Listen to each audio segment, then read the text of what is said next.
Dans les marais obscurs de Slaughter Swamp, là où le soleil n'ose plus briller, un nom résonne comme une malédiction. Solomon Grundy, ni vivant, ni mort, une créature née d'un meurtre, d'un châtiment et d'une résurrection maudite. Jadis un homme, aujourd'hui un monstre, il erre sans repos, figé entre passé et damnation. Chaque battement de cœur qu'il n'a plus résonne comme un cri de vengeance dans l'obscurité. Voici l'histoire d'un géant tragique, d'une force brute façonnée par la douleur et la haine. Voici l'histoire de Solomon Grundy. Juste avant les amis, n'oubliez pas de liker, partager et vous abonner.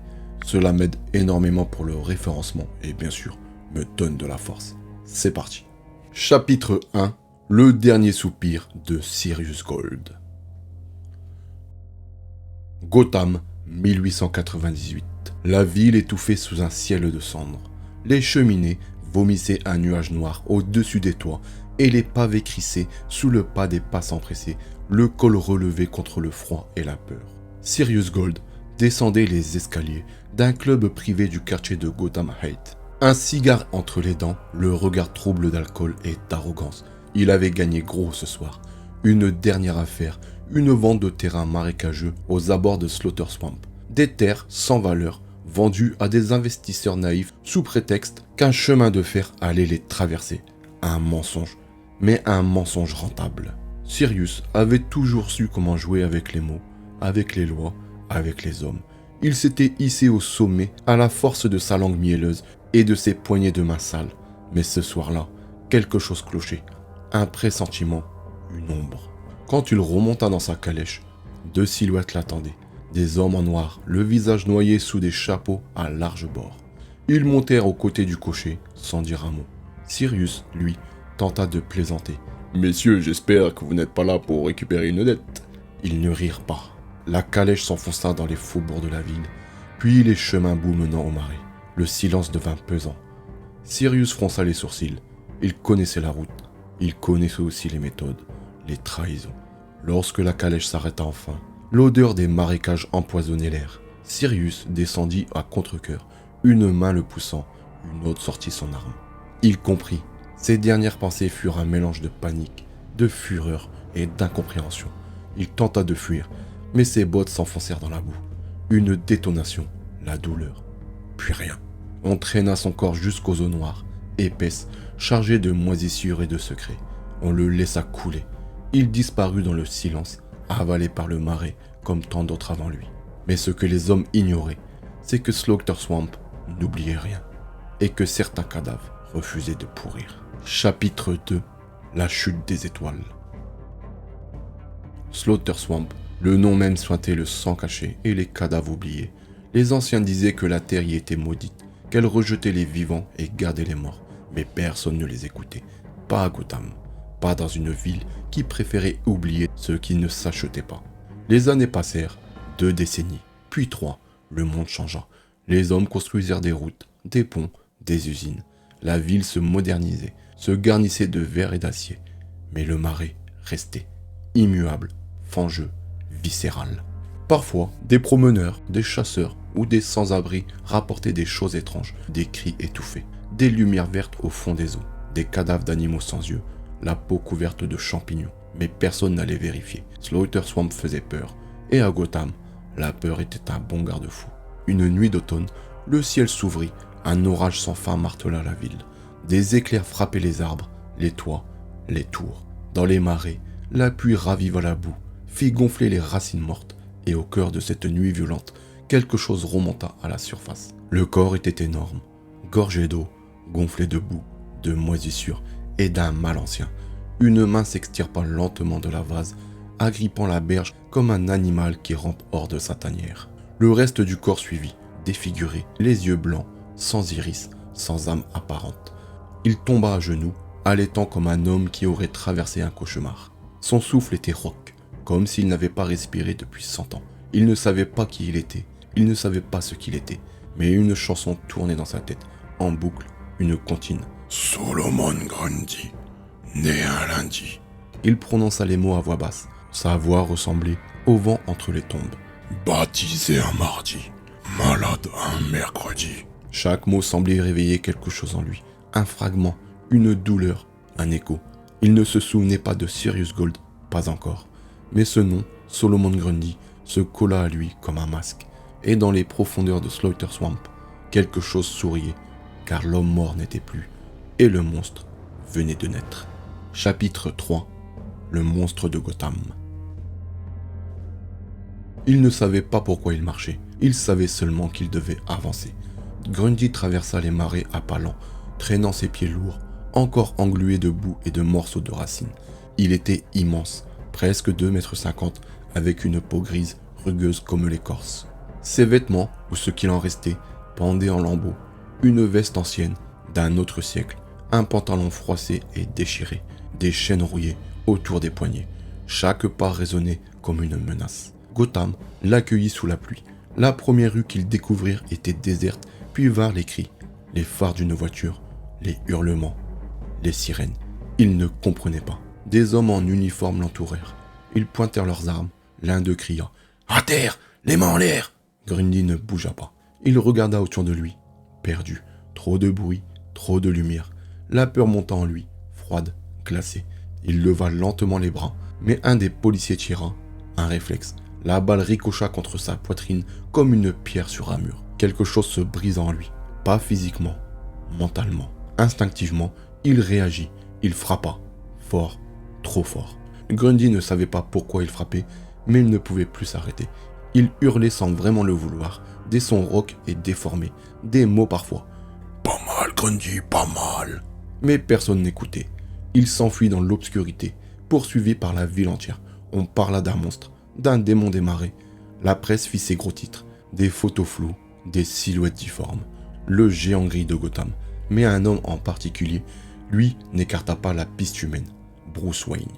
Dans la Batcave, les données se recoupaient. Vieux rapports de disparition, dossiers médicaux, archives bancaires et ce nom oublié, Sirius Gold. Un marchand disparu en 1898, tué, jeté dans Slaughter Swamp. Batman comprit alors que Grundy n'était pas un simple monstre. C'était une énigme, une cicatrice de l'histoire, revenue, hanter les vivants. Pendant ce temps, il se cachait. Il ne dormait pas, il ne mangeait pas.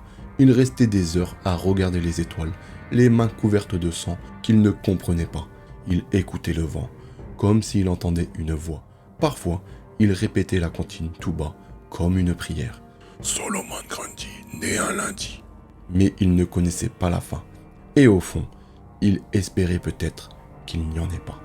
Chapitre 4. Une âme sous la boue. Cela faisait des semaines que Grundy errait dans les ruelles de Gotham. Il dormait sous les ponts, entre les conteneurs rouillés ou dans les égouts, là où la ville ne regardait jamais. Il fuyait la lumière, les cris, les balles. La peur que les autres ressentaient à sa vue s'était transformée en miroir. Il en était venu à se haïr lui-même. Mais parfois, il restait debout, immobile, face à une vitrine. Pas pour se voir, il ne se reconnaissait pas, mais pour observer les gens, les gestes simples. Un père qui donnait la main à sa fille, une vieille dame qui riait en tenant son chien, un vendeur qui fermait sa boutique à la tombée de la nuit. Et dans ces instants suspendus, quelque chose vibrait au fond de lui. Une douleur douce, comme un souvenir qu'on n'arrive pas à nommer. Une nuit, il se cacha dans un ancien cimetière abandonné à la lisière de la ville. Là, il trouva le calme. Les pierres, les morts, il ne criait pas, il ne jugeait pas. Il se mit à graver des noms sur les tombes cassées. Des noms qui lui revenaient sans qu'il sache pourquoi. Elisa, Thomas, Gold. Il écrivait avec ses doigts épais, lentement, comme s'il demandait pardon. C'est là qu'un enfant le trouva. Un garçon des rues, pas plus de 10 ans, curieux, sale, famélique. Il n'avait pas peur.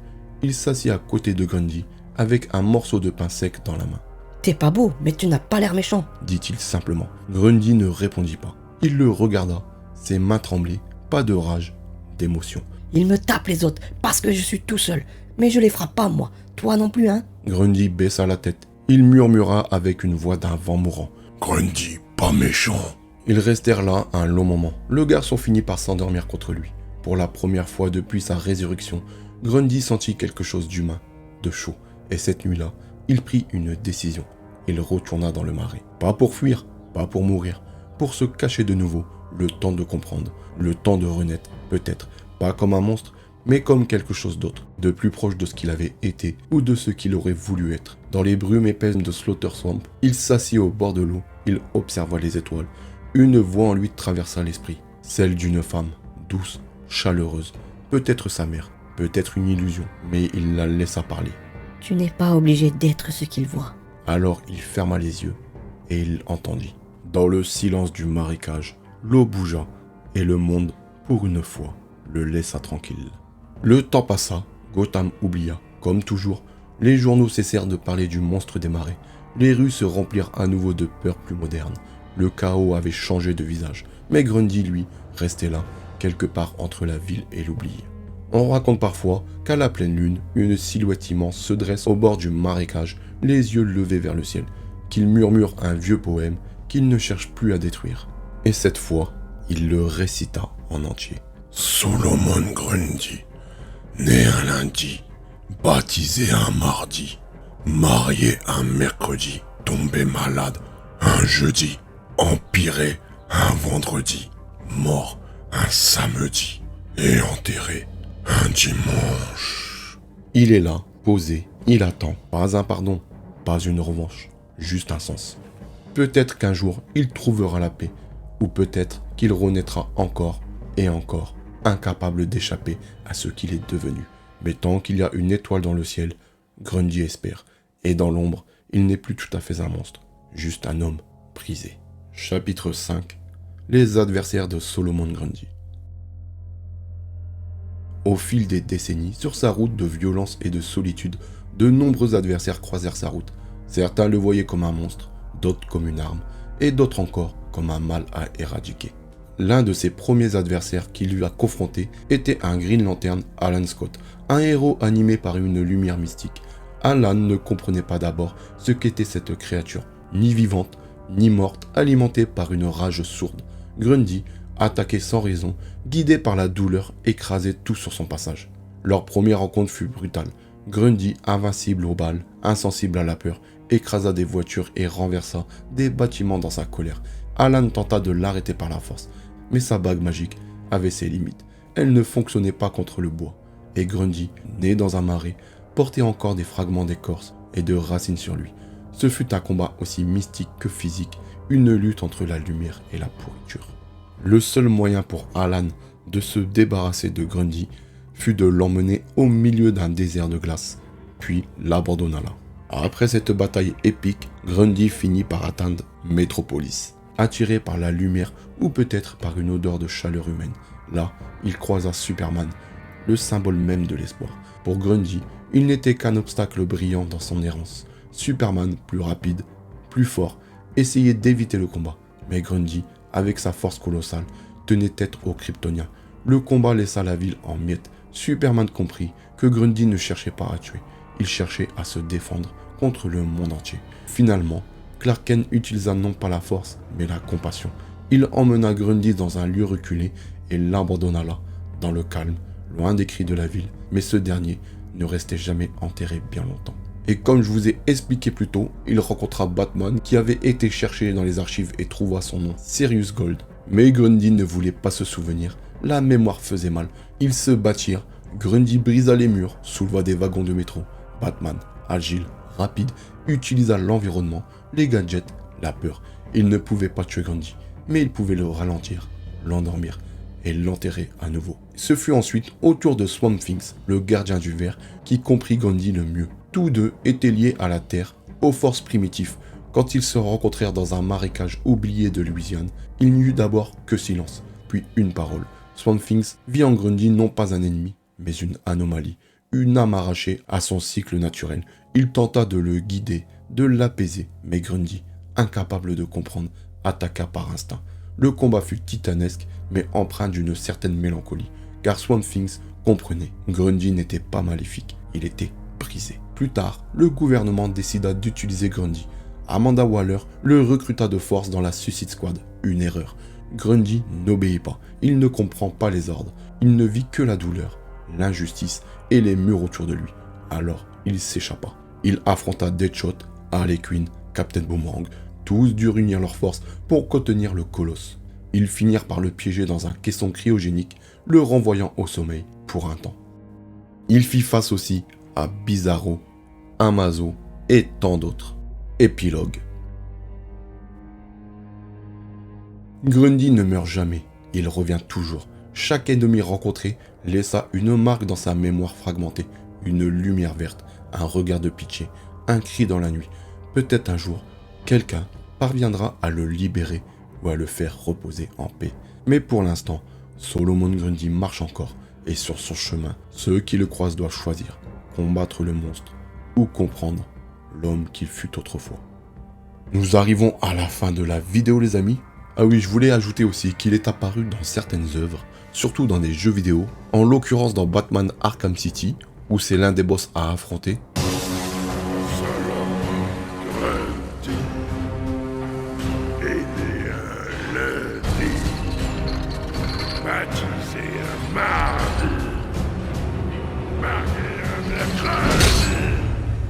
Et aussi dans le jeu Injustice Among Us, où comme vous vous en doutez, c'est un personnage jouable, et d'ailleurs je l'avais beaucoup aimé puisque une de ses techniques, c'est justement sa comptine, et elle était assez compliquée à placer en danger. Solomon Grundy, born on a Monday, christened on Tuesday, buried on Wednesday.